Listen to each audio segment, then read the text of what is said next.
from the Senior Regional Transit Manager, BC Transit, and he's going to give us a presentation. So go ahead. Welcome.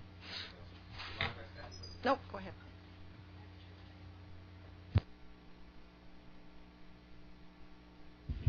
You need to speak pretty closely to it, unfortunately.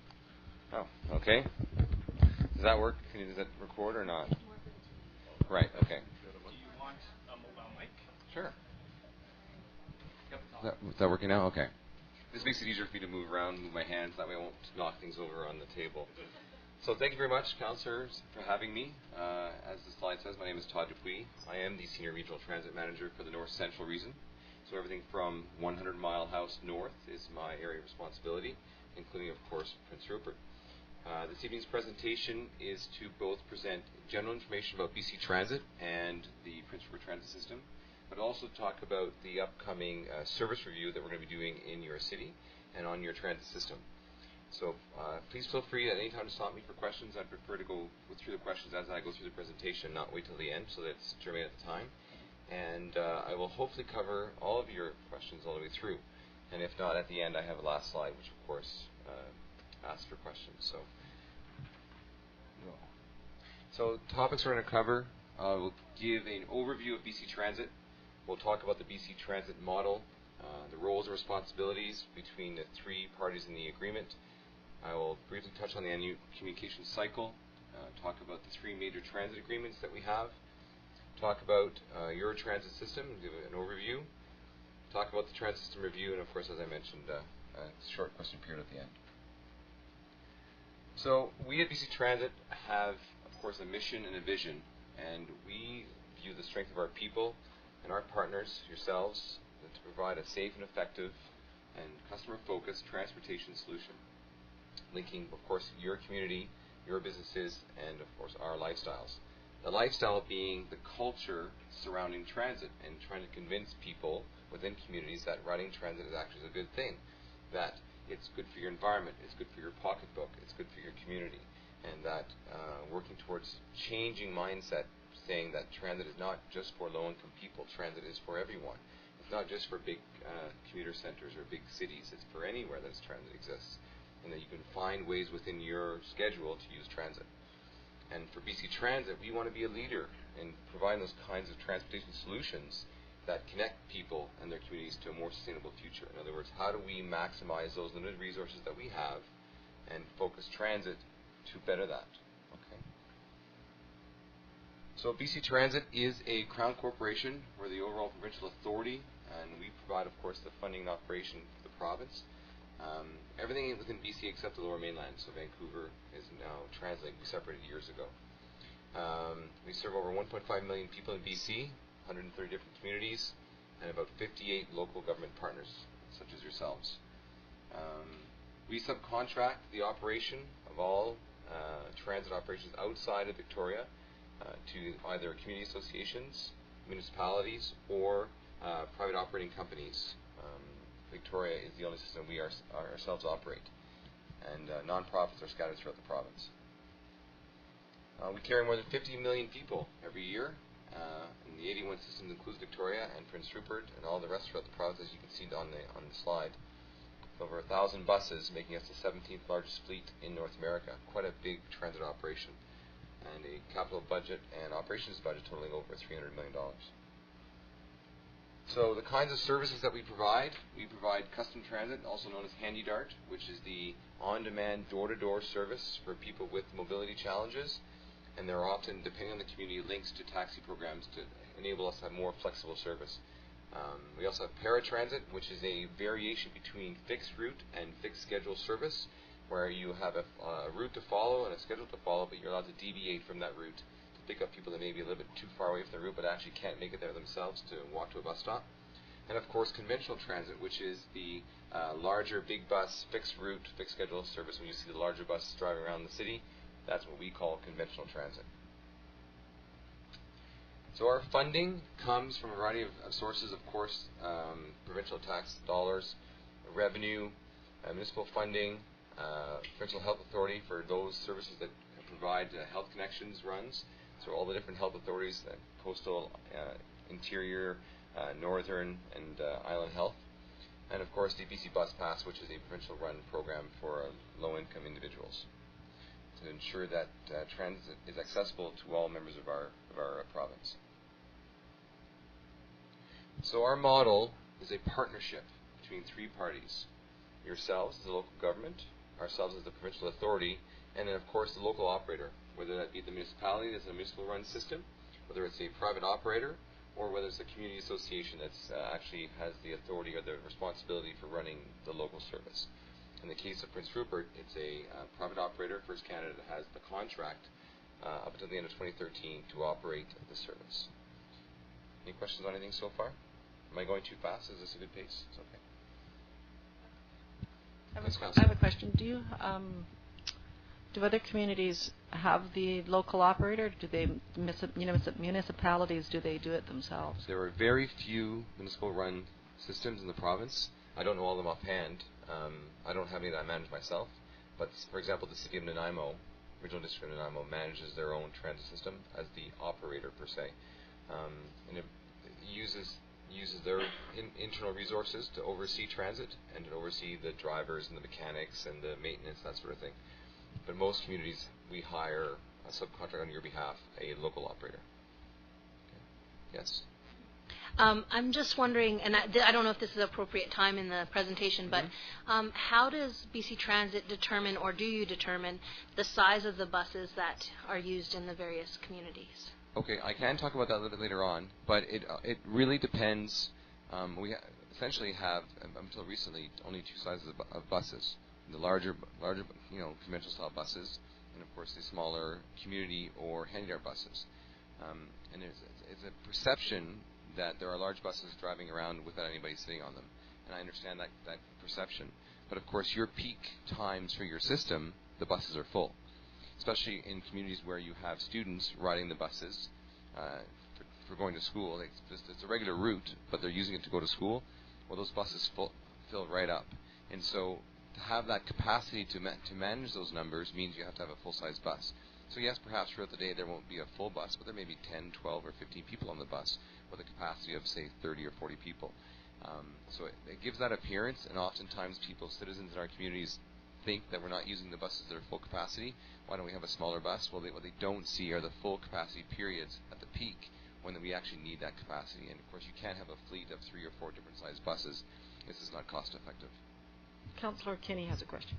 Yes, Councillor. Todd, maybe it is early to ask you this, but who do we see, you or the people that are running the buses for, what I'm getting at is, in Prince Rupert, we have a lot of seniors, and on Sundays there is no buses whatsoever for church or anything else. Right. Well, actually, Councillor, the City of Prince Rupert sets the priorities for schedules and for routes. Okay. So you yourselves have the authority to decide when you want to run service. Good. So earlier in the day, later in the day, more frequency. There are 3 central pillars to transit, of course. Coverage, where does the bus go? Frequency, how often does the bus come to a particular stop? And of course the days of the week, or the service specifications. So when does the bus operate? In your case, of course, it's Monday through Saturday. And handy-dart is Monday through Friday. There's no service on Saturday or Sunday for handy-dart. And it comes down to cost, essentially. If you want to have more hours of service, you multiply the number of hours required to run the service on that particular day times the hourly cost to have the system, and that's the incremental cost increase to introducing that expanded service into your community.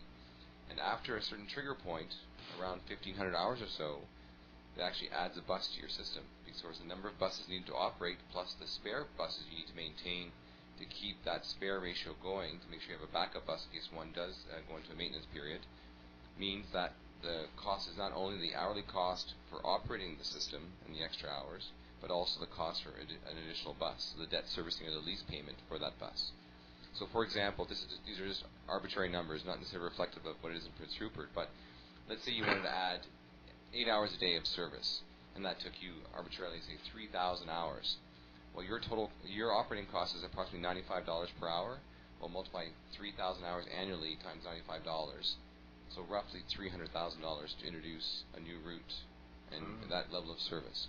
So the increase becomes substantial when you talk about expanding service. So you yourselves have that authority to look at what your priorities are, and we, of course, are more than happy to work with you to help enact those priorities. It just comes down to what your decisions as to where you want to set your priorities to be. Thank you. You're welcome.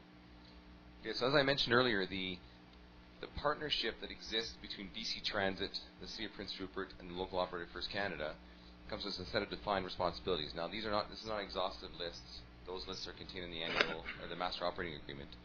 But some highlights. So, of course, as we just talked about, Councillor, through your official community plan, that decides where transit goes. What sort of neighborhoods do we want to service? If it's a new neighborhood, for example, are we going to introduce service to that subdivision? You give us your transit vision and expectations and policies within your community that support transit. You determine service priorities, the routes, and the service levels as we've discussed. You set the fare, and you decide what kind of fare products are available. Tickets, passes, cash only, that's the decision you make. And you approve the different transit-related agreements and the budget that we provide to you every year. You establish your funding from your tax base to pay for service, and you promote your ridership internally and within your community to say, hey, it's your system, please use it. And of course, maintain the bus stops. Keep the bus stops clean, free of snow. That's a city responsibility, not ours. And of course, the local roadway system, outside of those responsibilities of MOT. Okay. The second part, of course, is ourselves, and we are the managing authority. We provide the provincial funding, and we oversee the budgets. We provide marketing and fleet asset management support, maintenance advice and maintenance support, contract management. That's my job, to oversee the contracts with the operator, and to do public relations and media and promotion of transit province-wide through provincial initiatives, green initiatives. You know, if it's Green Just Go campaign that we've recently launched. And I'm sure you've seen and heard the poet on TV talking about transit on the radio and on the internet. It's all about promoting and changing that cultural awareness I spoke about when it comes to lifestyles. And of course, one of our biggest changes and improvements has been in training, safety, and security. Getting our staff to help oversee driver training, improving driver skills, looking at the operations that the operators have in place and helping them improve the quality of their service. Because of course the drivers are the front line for all of us, both for your transit system and for BC Transit, and the other representatives and the emissaries for that. And then finally, the third part of the partnership, of course, being the relationship that we have with First Canada. They deliver the service as specified. So once we set the schedule and the routes, they deliver that. They maintain customer service. I know it's lost and found, the transit phone line. Hey, when is the bus coming? Why is the bus late?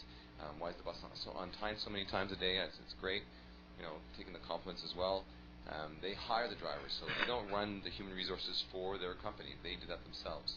They train their own drivers, and then we provide the standard to which they're supposed to train. They hire their mechanics. They collect all the revenue on your behalf, because of course all the revenue from transit that's made in the community goes back to city coffers. And that of course offsets your overall cost. So the more money your system makes with the existing buses, the less it costs the city of Prince Rupert. So promoting transit within the city is in your best interest, of course, because the revenue comes back to help reduce your net cost. And of course they serve the needs of the customers. So of course I'm in constant communication with Dan Roden, who is my point of contact within your staff, on transit issues.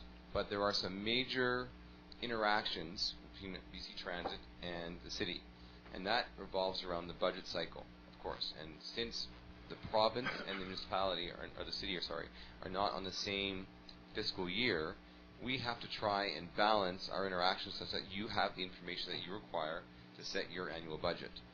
One of the initiatives that we've brought in the last couple of years is a 3-year budget cycle, which gives you not only the current year, but also the next 2-year forecast to help you establish your upcoming fiscal year, those 3 months especially that we're not in sync. And I think that's really helped open up communication and really explained where the new cost increases are coming from, if there's a bus replacement, if there's a large maintenance item coming up, if there's a planned expansion, for example, which there isn't, but I'm saying if there were to be, that's where that would be identified in the 3-year budget prediction. And of course in the spring is when we ratify the annual budget. Now, I'll get to the next slide.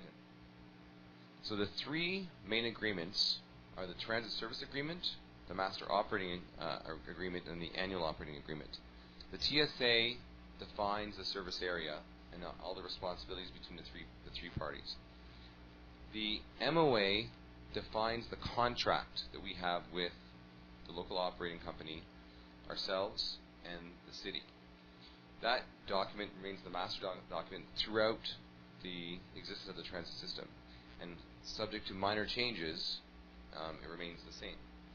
However, the annual operating agreement is what's changing every year, and it's essentially a series of annexes or addendums or attachments, which are the schedules. Schedules A, B, C, D, and E.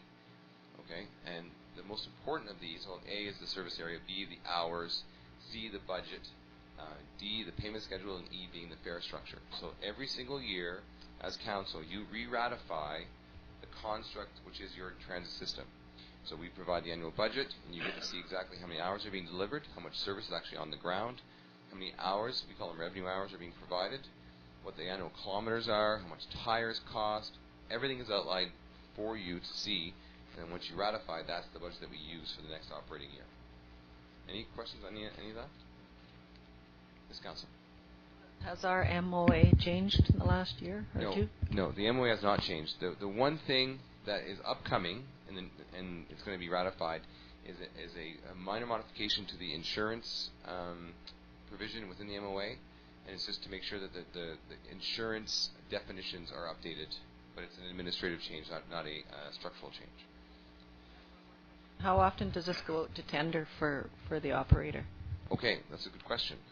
Your particular system is due for tender, or we call it request for proposal, at the end of March 2013. So March 31st, 2013 is when the current contract expires. Under the current regulations, the contracts go for 7 years plus up to 2 years extension on a year-by-year basis for a total of 9 years. But at any time, we have the right and the authority as the provincial authority to cancel that contract if the operator is not performing to the standard required. Now, of course, we would never get to that point without doing all kinds of work to work with the operator. And we're lucky. We have excellent operators. We have excellent relationships with the operators. They're good Canadian companies. Everyone who works for First Canada is a local resident. The manager was born and raised here. I mean, it's a strong tie to the community with the local operators. That's a very good benefit to the city as well. It's not some company from California operating here in Prince Rupert. It's a community that's based, or a company that's based here. You're welcome. Okay, so that covers the general part of the presentation. Now we're going to move on to the overview of Prince Rupert Transit. How am I for time? Am I okay for time? So your system is one of the oldest in the province, started in 1977. You service approximately 370,000 people a year. And you'll see in a later slide that actually I think we're going to top 400,000 riders this year, which is phenomenal. It's actually quite incredible. And the performance of your system is among the best in your tier. I think you guys get a great deal. I mean, and it's funny too because if you travel throughout the country, there are a lot of communities of similar sizes in other provinces that do not have transit. BC Transit, or the province of BC, is very progressive this way. And if you think about how long transit has been here, you can imagine how progressive our leaders were at that time to actually have the foresight to introduce transit in all the communities that they have. It's quite impressive. So the annual hours of service about almost 10,000 hours. And of course the custom portion, the Handy Dart, the smaller buses for people with mobility challenges, started in 86 and provides about 5,000 rides per year. Now that it's a bit misleading because of course you have not only the passengers who are not in wheelchairs, you have people that just have a bit more mobility challenge or perhaps they're senior. You also have the wheelchairs and of course their attendants, the companions that ride with them as well, that are counted as riders. So we average about 500 to 550 people a month depending on the year. And those are the hours of operation. So about 1,800 operating hours per year. So how are you doing? Well, if you can see by the slide, you're actually doing quite well. Your operating costs are much lower than the highest cost in the same tier throughout the province. Your cost per ride is the lowest in your tier 3, so the lowest cost per rider. And your cost recovery is second highest in your tier. Your system is very efficient. The cost recovery, what that means is that the money you get back in revenue from the users, from the customers, that offsets your costs is at almost 32%. So you get 32% of your costs back through revenue. The best performing system in the province is Victoria, and they get back approximately 49%. So that's a major urban center that transports 100,000 people, 100,000 rides a day. And to give you a scale of comparison, the Canada line in Vancouver transports about 1 million people a day. So the scale, you can see the sliding scale, but your system performs very, very well. And customs numbers can be misleading because the time it takes to carry a passenger is much greater than the time it takes to carry a conventional rider. You can imagine the driver gets out of the bus, walks to the front door, opens the door, escorts the person to the bus, helps them on the bus if they're ambulatory, if they're mobile, or pushes their wheelchairs up onto the ramp. Lowers the ramp, puts the ramp in, then it has to wheel them inside, take the securing straps, secure the wheelchair, go back to his or her seat, and then drive again. So it's normal to have about 3 to 4 rides per hour. That's a very good performing system. So your operating costs per hour are much lower than the highest in the Tier 3, around $50 operating cost per hour, with a total cost per ride at around $26. And the lowest in your Tier 3 is $21. So you're near the lowest on a cost per ride basis, which is excellent. Your cost recovery is right in line with the average, and like I said, it's misleading because the averages are so close that when you do the average number, a couple of that are a little bit higher skew the average. And the reason that is because of time and distance. In other words, if you're in a system that has a lot of outlying communities, it takes time to go there and back, so you lose efficiency that way. You can't do as many rides per hour. So those communities that are actually quite small, they can do many more rides per hour. Or if they have more manors, seniors' homes that are co-located, they get more people on the bus. Every system varies. That's why they call it custom. So where are we year to date? Well, we're doing quite well. We've had a 9% increase in revenue as of the end of January than forecasted. And we've had $32,000 less cost than budgeted, so about 3% of your total budget less. Based on the numbers that we're seeing, we're forecasting around a 2% cost savings over the budgeted amount for this year, which is excellent. It's about $28,000 roughly of savings once the whole year is put together. So we're almost there now. Because year end, of course, there'll be some charges that you'll see that haven't been reflected into the totals. So ridership, you can see the forecasted in the fiscal year 11-12, the projected number being the highest column. We're likely going to top 400,000 riders this year, which is amazing. You can see your historical trend. I mean, there was a service change, I think, around the 06, 07 time frame. Ridership went up, and then it spiked, and it came back down again. But 370,000 riders for the community of your size is excellent. It's a very, very well-performing system, and one of the lowest-cost systems in the province. So if we hit 400,000, you should be very proud of yourselves for the kind of system, the kind of ridership you're getting. Why do you think it's going to go up to 400,000? Well, because, of course, we tally on a monthly basis the ridership. So I know what your average monthly totals are. So I can project based on historical Februaries and Marches what your ridership should be. So it'll likely be in the 410,000, 411,000 passenger range. So, and you can see the last year's at 367,000, as I mentioned earlier. That's a huge increase, 10% increase in ridership. But when we get the final numbers in, of course you'll know, and we'll let you know. And in some communities, of course, the economic times dictate how many times people ride the bus. If things change in a community, if things slow down, sometimes you'll see more riders that were not historical riders.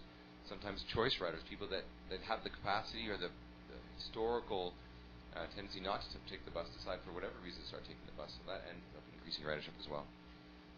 So in the custom side, you'll see that your numbers are pretty much stagnant in ridership. Well, there's a reason for that because, of course, you have limited hours that have not increased, and you can only carry so many people per hour in your operating day.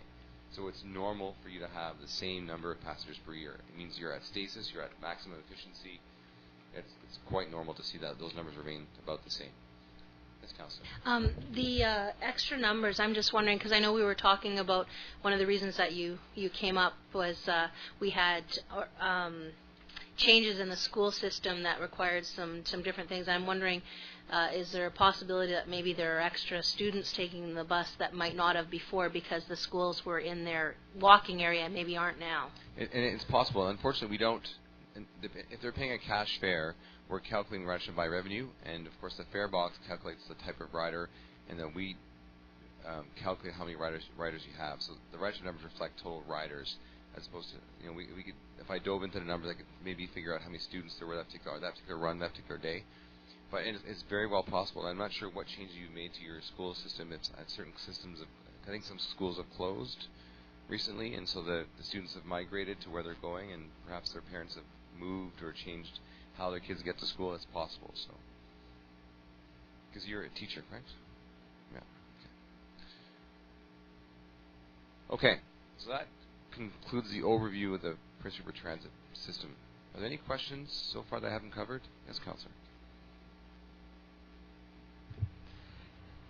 Do you have numbers on what times of the day and what days of the week are more busy for our transit? Well, the peaks for you, of course, are around the school times. There's no question. The number of students that ride your bus are significant, and the students are a significant portion of your ridership. So the bell times, in the case of the middle schools and the high school, are periods where there are a lot more riders, and in some cases they pack the bus full, and then of course they get off to school and the bus then seems empty.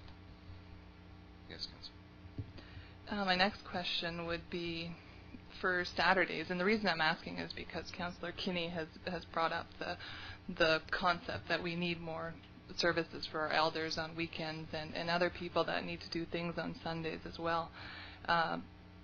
So, like on Saturdays, we're just trying to figure out if it would be worth it to offer a service the service on Sunday.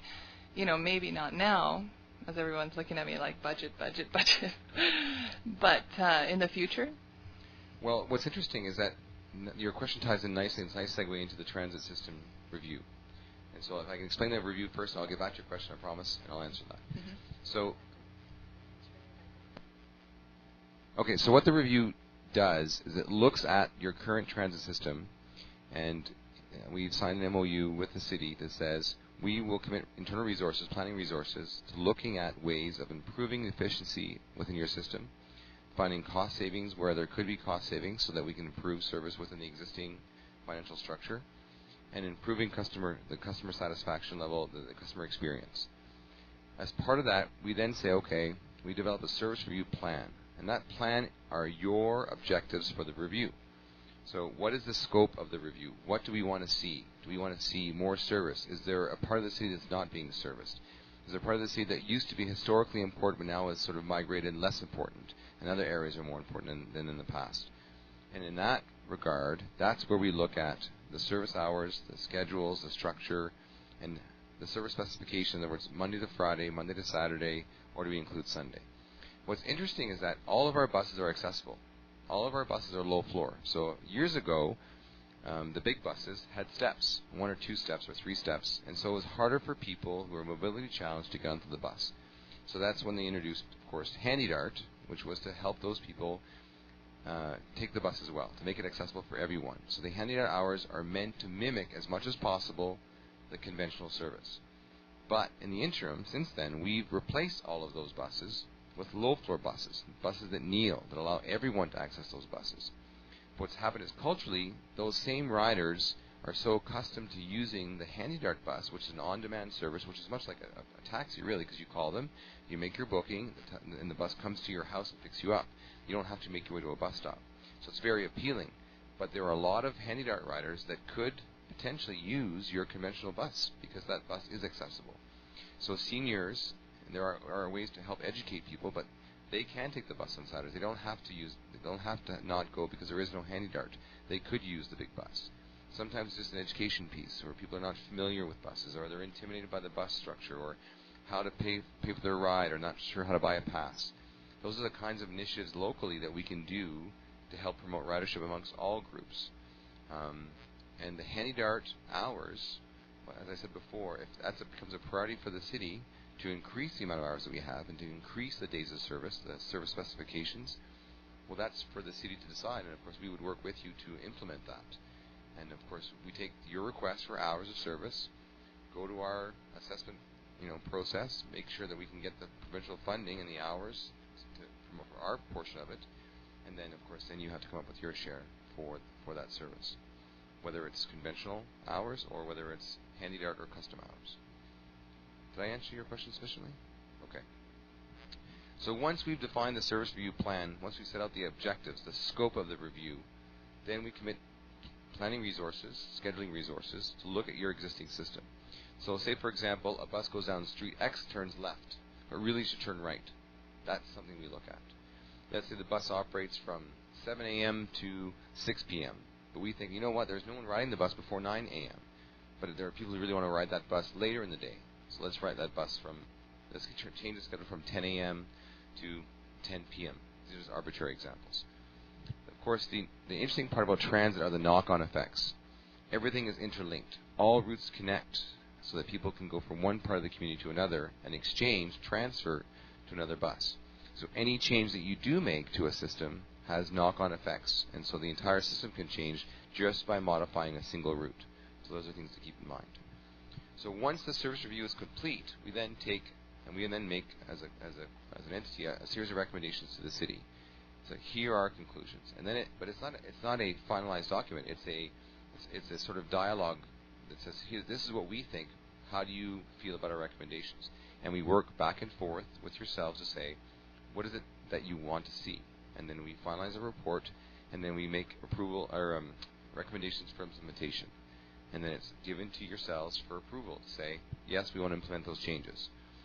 What's interesting is that the public consultative process, which of course is very important, brings out a variety of groups, special interest needs, community associations, seniors groups, students, that sort of thing. So we reach out to those communities and those people within your community, and we help identify the stakeholders throughout the review process that have an interest in transit, and then we elicit information from them to help us make those changes.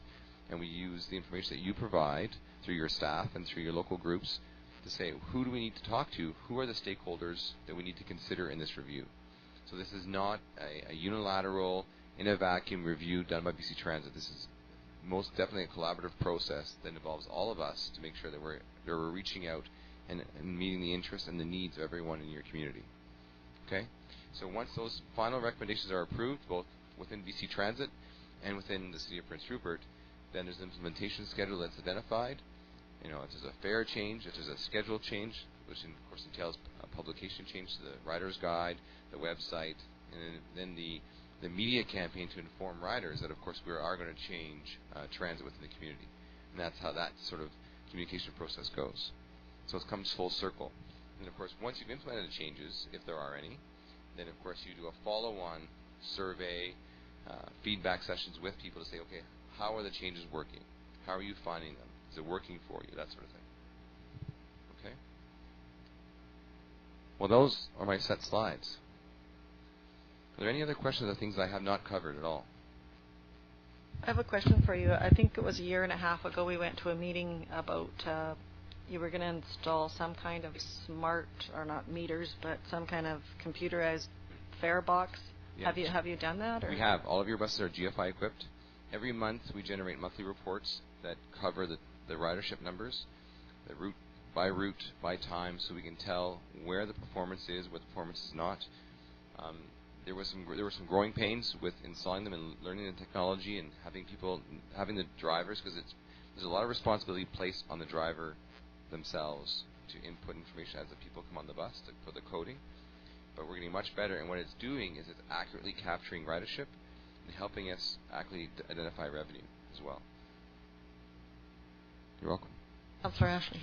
So as part of the review, would it also be looking at, say, adding possible stops along routes, like asking people about those types of things? It will, and what's interesting is, of course, that the city has a responsibility for bus stops. So at any time, not just during a review, at any time you can decide that you want to input a stop. We'll make a recommendation whether that makes sense, because in some places, already within your community, you'll have a stop here, and 35 meters down the road is another stop. So is that effective? Because of course now the bus has to stop, and the people are saying, well, I don't want to walk 30 meters. Well, it's not necessarily that efficient to have that kind of situation. But our standard is no more than 400 meters between city stops. Generally the standard. So of course, not only during the review, but at any time. But yes, that's something that can be looked at for sure. I think that's all that we have for you. Thank you very much for your presentation. It was very informative. No, thank you.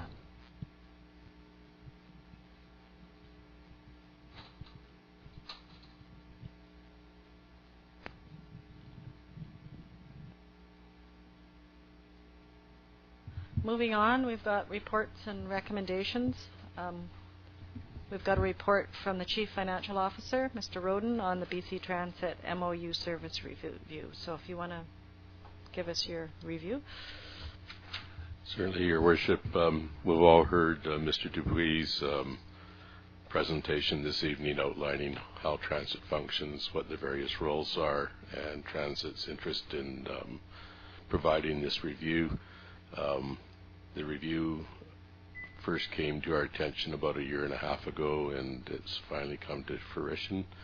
The basis of the review is to find efficiencies, possibly expansion of service, asset sharing with Port Edward, and to have recommendations that will improve customer satisfaction. It's recommended that Council approve the execution of this agreement. Okay. So I'm looking for a recommendation. Councillor Ashley? I'll move the recommendation that Council by resolution approve the execution of the attached BC Transit Service Review Memorandum of Understanding. Do I have a seconder? Councillor Kinney? Call for the question. All in favor? So moved. Okay, moving on, we've got a report from the City Planner. Application for a development variance permit, 120 Dib Place. Mr. Krekic, could you give us your report, please? Thank you, Your Worship. On February 14, we received an application for development variance permit for the property located at 120 Dib Place. The subject property is located in an established neighborhood. Page 28 has a context map. The proposed renovation would extend the main dwelling footprint to accommodate an indoor garage. Consequently, it will encroach onto the rear property line by 0.09 meters or 3 feet. The application is informative, and there are 2 additional attachments on page 29 and 30, which were prepared by the City Drafting Department and they show exactly the encroachment and the approximate representation as to how the proposed garage would look like. The application requires approval to proceed to public notification, and therefore the recommendation, Your Worship. Okay, I need to get back up here now. Do we have any questions from anybody for Mr. Krekic? Councillor Ashley. Thank you. I'm just wondering, have the neighbors indicated any problems with this, or is that something that will come up in the public notification? That will be sought through the public notification process. Councillor Ashley?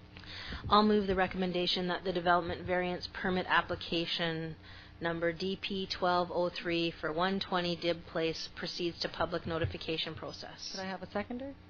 Councillor Kinney? Call for the question. Question's been called. All in favor? So moved. Moving on to report from the Chief Financial Officer, Strategic Community Investment Fund Agreement, Ministry of Community Development. Mr. Roden.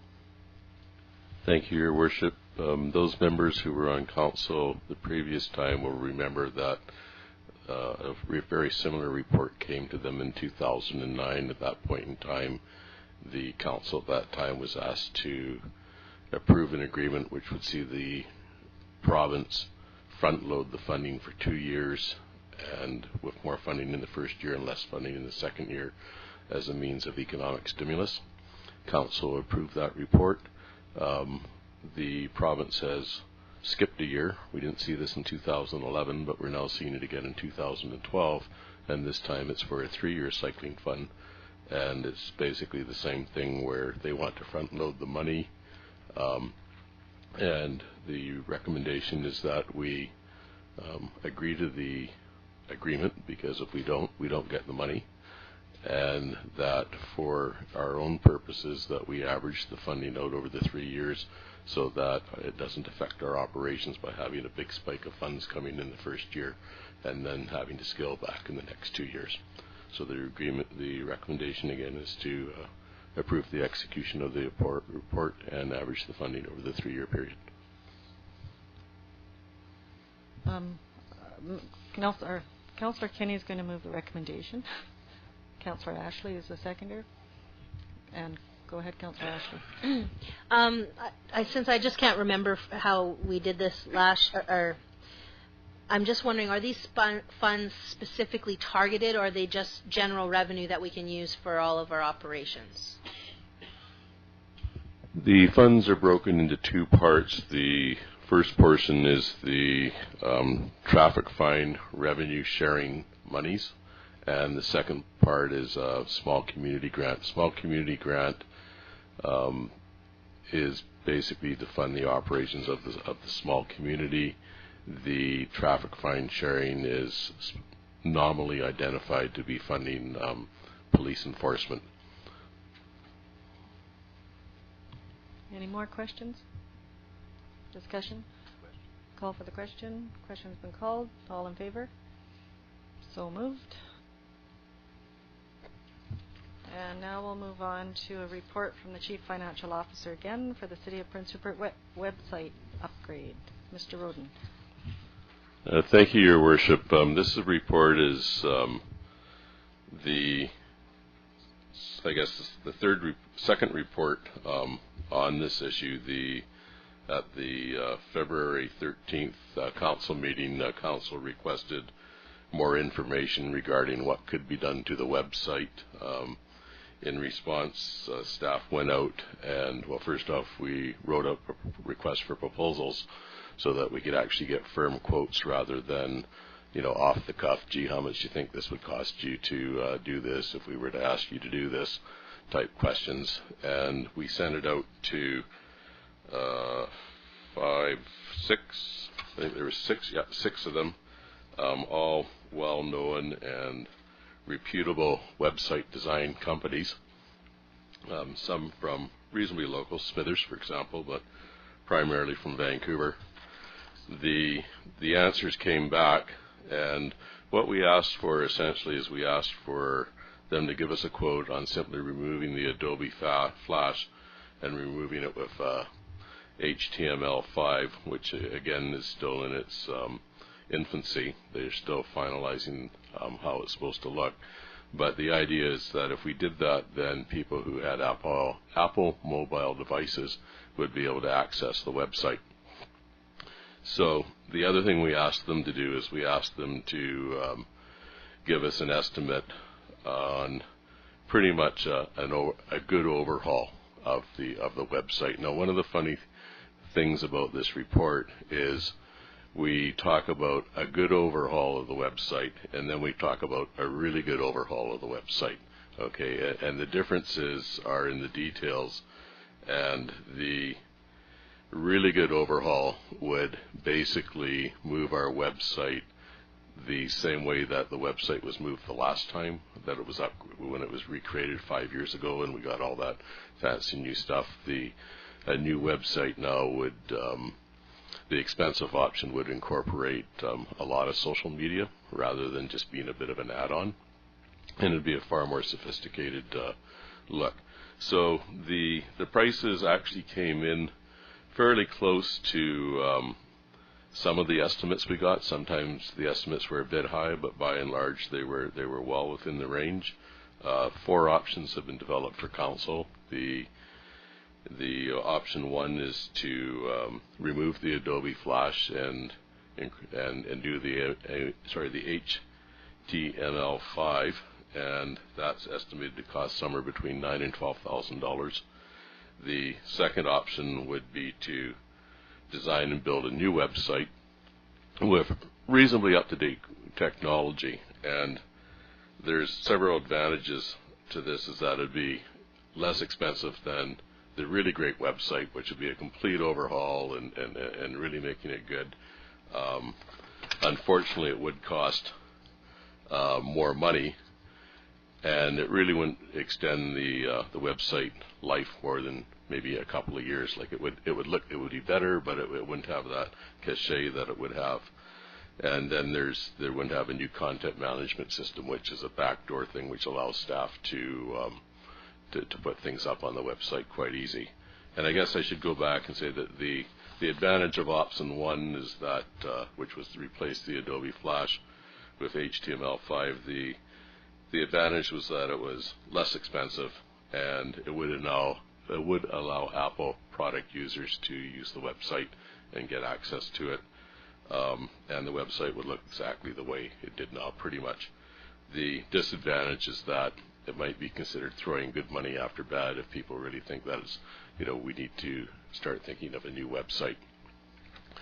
The third option is the design and build the website with the latest technology, and this is the one which would have all the social media, and it doesn't say it in the report here, but they actually have a psychologist on staff who works out on accessibility and the intuitiveness of the website and how do people look at web pages, and that it would be a very sophisticated system, and it would also have accessibility for people who are visually impaired, and it would certainly extend the length of the website, and it would also have that, you may remember in the previous meeting there was the discussion of we could set up something like a YM Yahoo website, which is basically a website that's just for mobile phones.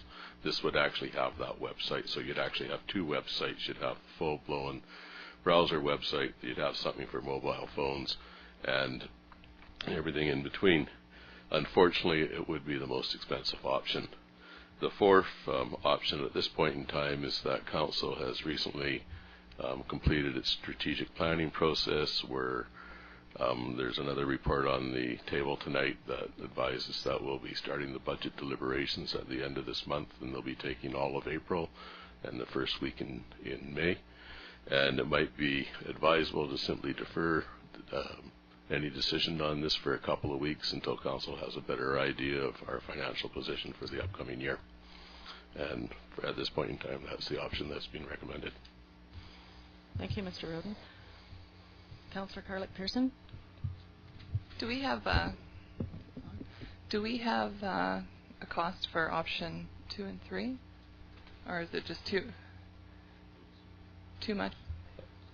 I'm sorry. I think they're in there. The Adobe Flash replacement was between 9 and 12.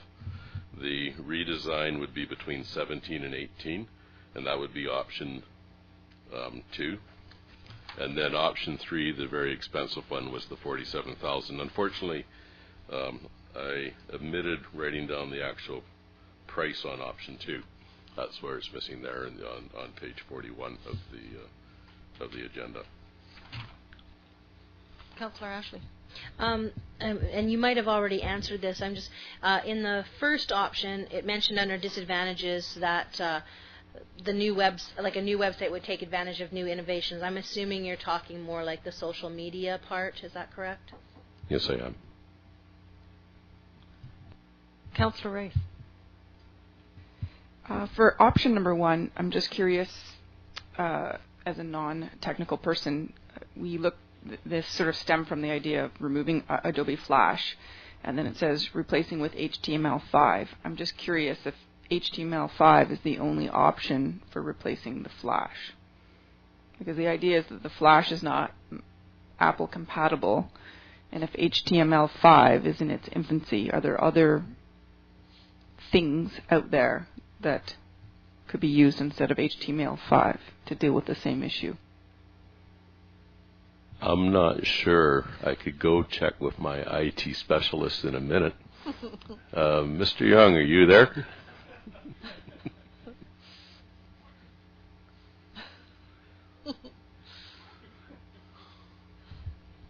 Yes.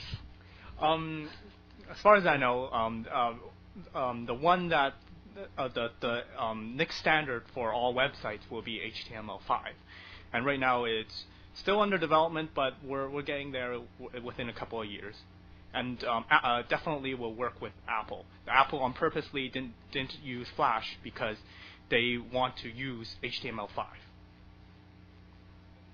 Thank you.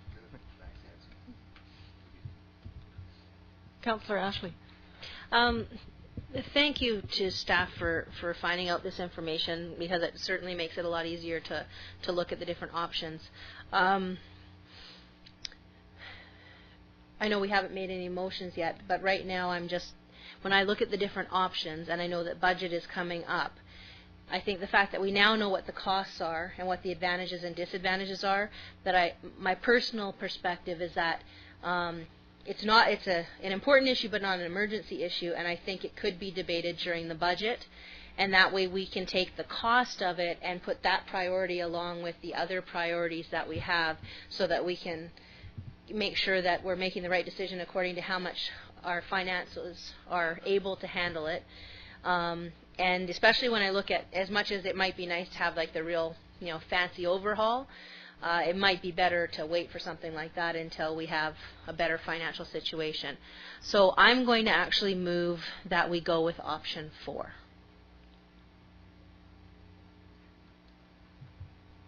Any more discussion on it? Councillor Race? I'll speak to it just. Go ahead, Councillor. The biggest reason is that by going with option 4, we still leave all of our options open. It just puts it into the perspective of where we're actually looking at money, and so then when we make a decision, we know, well, if we do this, this means it's going to affect this way. And now that we've got the costs, we have real, apples and oranges, I guess, to compare. So that's why I'm making the recommendation. Okay. Call for the question. Question's been called. Those in favor? So moved. Okay, moving on to a report from the Chief Financial Officer, 2012 5-year annual plan schedule. Mr. Roden. Thank you, Your Worship.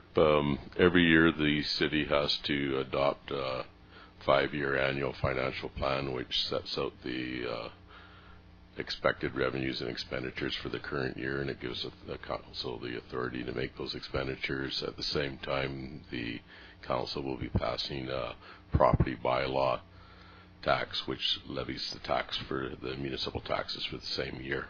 That balances the budget.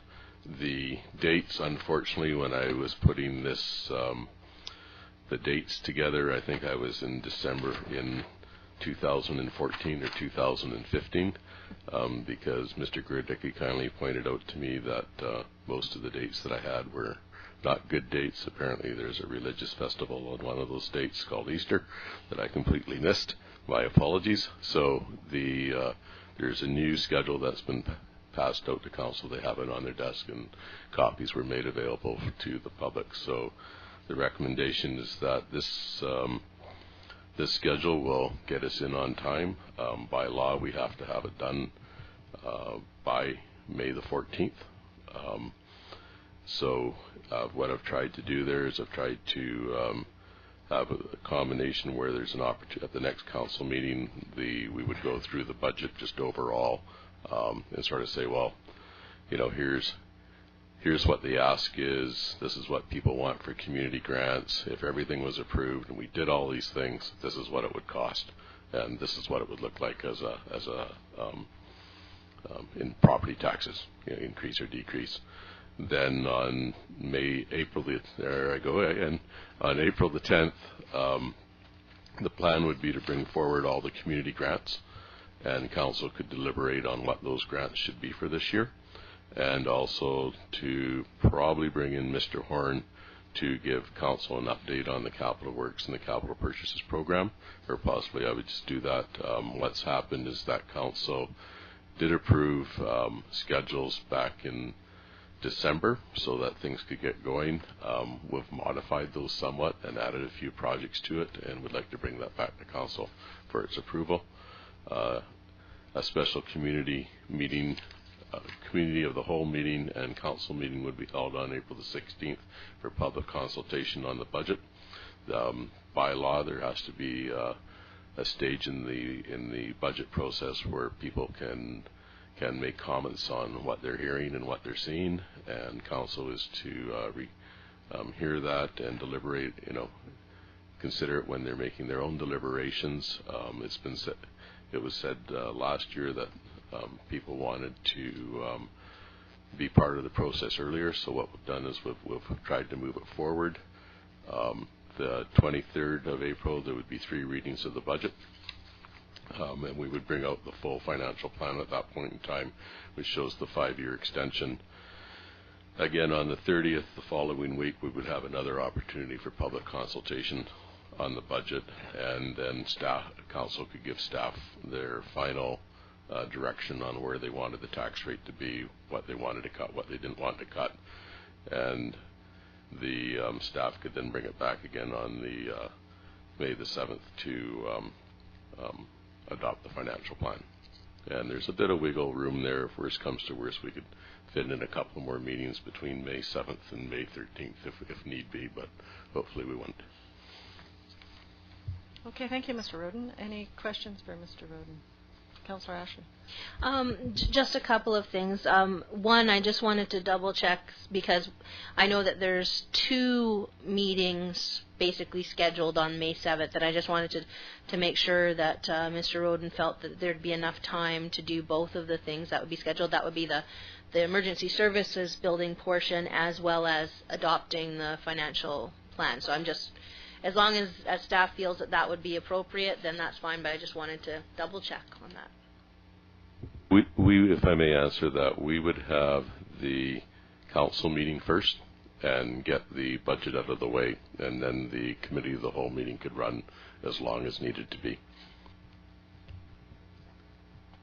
Councillor Ashley. The other thing that I'm wondering, because and I appreciate the fact that we've gone to the trouble so that this can all happen, so that everybody can see things. I know in the past, and Councillor Rice and Councillor Carlick-Pearson wouldn't have seen this before, but in our budget workshops, we would have gotten a binder of information that had all of it broken down. Will we be getting that, and if so, when? The binder basically got into a huge amount of detail, and I think that most council members, after they went through it, after they got through about 5 pages, they realized that it was wages, benefits, service, supplies, and energy, and everything went up by 2% or 3% or 4%. Because council said that they don't want to have workshops this year, the plan was to change how we did the budget and basically look at the budget on what I would define as being on the increment. I've looked at a few other municipalities, and what they do basically is they sort of say, here was this year, right? This is what we did. If everything stayed the same and we simply replicated what we did last year based on what we know for known cost drivers and our best estimates, this is what it would look like, okay? And then what they do is they say, and here's all the differences, right? We want to add 2 people to the parks. We want to add, policemen. We want to put more money here, less money there, and they look more at the more at what's happening on an incremental basis, and not so much just looking at blow by blow. Here's the finance department. This is what they spend. Here's the wage breakout, the supplies breakout, the services breakout. Oh, by the way, the wages are going up due to collective bargaining agreements. Services are going up 1%, supplies are going up 1%, and energy is going up by 3%, and going through each department like that. So the idea was to basically take the monthly departmental report and go through the current year and explain which would be 2011, and explain where the variances were, the major variances, and then say, well, okay, I'm making this up as I go along, but let's take airport ferry revenue, right? Well, This year we were lucky. It was the first full year of the fare increase. Passenger service actually went up about 5 or 6%. We exceeded our budget value by about $100,000, right? So what does that mean for next year's revenue? Well, we know that some of that revenue was because there was work done out at the airport, and so we received fees from all these construction vehicles going back and forth. So that's not going to happen again. So we're not thinking that the revenue is going to be the same amount next year, but we're thinking it's going to be this amount, right? And so that's that particular revenue, and basically going through the budget that way. Councillor Ashley. I see what you're talking about, I guess, and I can't speak for people that aren't here. I know Councillor Thorkelson has always kind of gone through things with like a bit of a fine-tooth comb. But it's not so much that I expect you to go through everything, but from my perspective, and if other councillors aren't feeling this way, that's fine. I can live without it. But from my perspective, I liked having the binder, and even if I felt sleepy after 5 pages, I still went through it. So I just felt like, from my perspective, from like, you know, being in charge of oversight and looking through things, I just felt I liked to have those numbers so I could see them. So I'm not sure how other people feel, but for me, I would like to have that. So I'd be interested to hear how other councillors feel about that, especially since we have 2 councillors that are new, and whether or not they would like to see that. So. Councillor Carlick-Pearson, what are your thoughts? I don't know. I didn't put my hand up, but I will. I'm canvassing. No, I totally agree. I agree with Anna, you know, in every aspect, and the transparency. And for me, you know, being a new councillor, the understanding and having done research and come in and be prepared and look through it. So I agree as well. Councillor Race? I don't know what I don't know, so I have no idea if I would benefit from it or not. My suspicion is that it might be a bit over my head, so I'd rather actually just a one-on-one with Dan. But I don't know if he has time with that for that. But. Mr. Roden? Certainly we can, and all council members we're more than happy to sit down and go through financial statements or budget processes with any and all council members on an individual basis.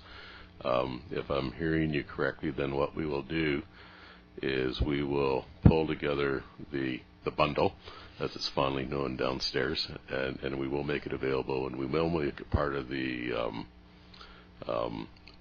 presentation. But I will avoid having a PowerPoint slide on each page, and we will go and I'll do the summary thing, but it will all be there as backup so people can see how those numbers were actually derived. Would that work? Okay. Okay, could I have somebody move the recommendation, please?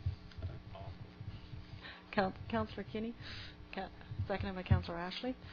And the recommendation is that Council approve the attached 2012 5-year annual plan schedule. Call for the question. All in favor? So moved. Okay, so we are moving on to requests. Anybody have any requests?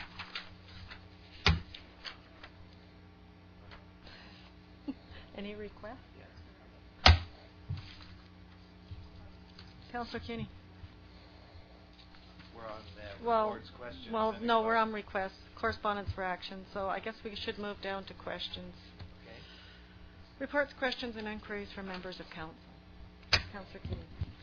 Thank you, Your Worship. I'd like to thank Debbie Stevens-Slayton for the literacy program she had on the weekend. I was representing the mayor, and it was a fabulous morning and a fabulous day. They had a great turnout, and they deserve a lot of thanks for what they've done.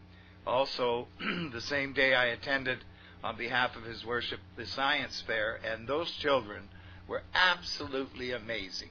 What they did and how they did it, and they were so proud with all the trophies and ribbons and everything. So the school board and everybody that was involved in that deserves a big hand too.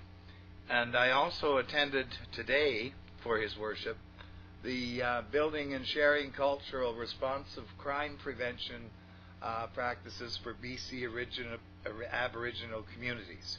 and it's going to be a new program in Prince Rupert, and it's going to be great. Thank you, Councillor Kinney. Anybody else? Councillor Carlett Pearson.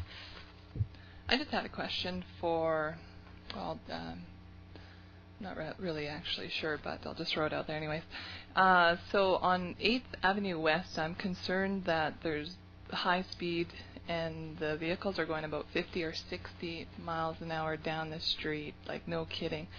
And there is a crosswalk there.